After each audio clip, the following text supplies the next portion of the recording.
You had a house, you had food on the table, nobody yelled, nobody hit you. By every measure anyone ever taught you to check, your childhood was fine.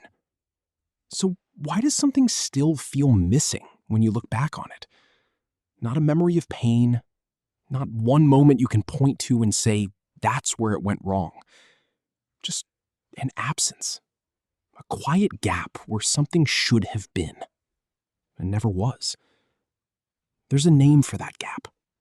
And the strange part is this: it never leaves a mark because it was never an event to begin with. Nobody did anything to you. Something simply failed to happen for you. Psychologist Jonice Webb spent years listening to patients describe this exact feeling. Not a wound, something quieter. She gave it a name: childhood emotional neglect. Here is the part that makes it so hard to talk about. It is not about what was done to you. It is about what was never done. Abuse leaves a scene you can replay, a voice you can still hear, a moment you can point to and say, there, that is where it happened. Emotional neglect leaves nothing to point to. No scene, no scar. Webb calls it the white space in the family picture, not the people standing in the frame, the empty air around them, where something should have been captured and wasn't. Picture one ordinary evening, nothing dramatic about it. You come through the door and something is sitting heavy in your chest. You don't even have a name for it yet. At dinner, you try to bring it up, a small opening. Something happened today. Nobody quite looks up. A fork scrapes a plate. Someone changes the subject to something else entirely. You try again, a little louder this time, needing it to land somewhere. It was kind of a bad day. You get a nod. You're fine. Eat your dinner. You try one more time, and your voice catches a little on the way out. And that's the moment you understand. Nobody is coming to meet you here. So you stop trying. You clear your plate, you go to your room, and something in you quietly closes. And it does not open back up the same way again. That's the entire mechanism, right there. Not one bad night. Hundreds of nights just like it, stacked across your whole childhood, each one small enough to explain away on its own. Your feelings do not reliably land anywhere, so stop sending them. You didn't decide to become this way. You adapted, the way every child adapts to whatever room they're raised in. You learned to check your own feelings at the door, because nobody was on the other side of it waiting to receive them. So now, someone asks you a simple question. What do you want? How do you feel about this? And you freeze, just for a second, because you genuinely don't know. You never got the practice. You watch other people fall apart over things and lean on someone, and you feel a flash of something close to envy. Except you don't let yourself call it that. You call it dramatic. You call it needy. You'd never let yourself do it. Someone shows you real, unguarded care, and some part of you tenses instead of relaxes. It feels like a test you're about to fail. You over-apologize for taking up space. You stay quiet in group conversations, quietly convinced whatever you're feeling isn't worth the interruption.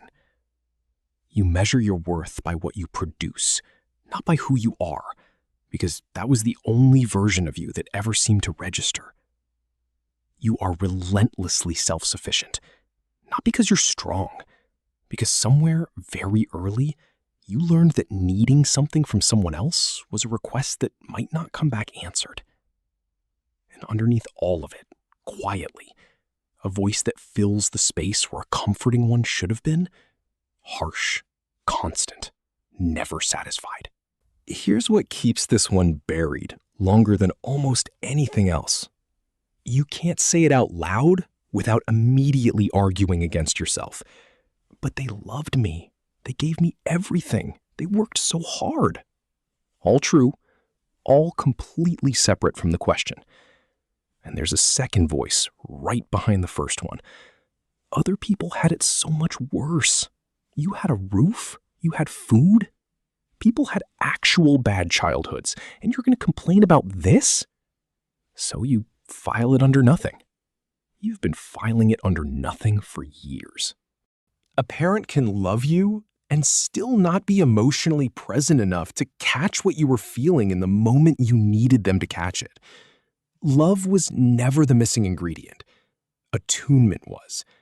And because there's no incident to point to, you don't feel like you've earned the right to grieve it.